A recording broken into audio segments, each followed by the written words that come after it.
በድጋሚ ወጣ ማሳሰቢያ ከኢሚግሬሽን እና ዜግነት አገልግሎት። ማሳሰቢያን እስከምነግራችሁ ቪዲዮን ፎሎ፣ ላይክ፣ ሼር ማድረግ እንዳትረሱ።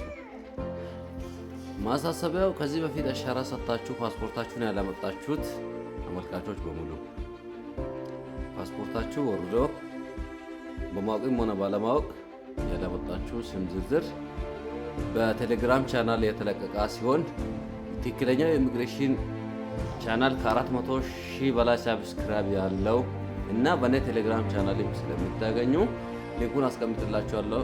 እየገባችሁ ማየት መምጣት ትችላላችሁ። ወዳችኋል።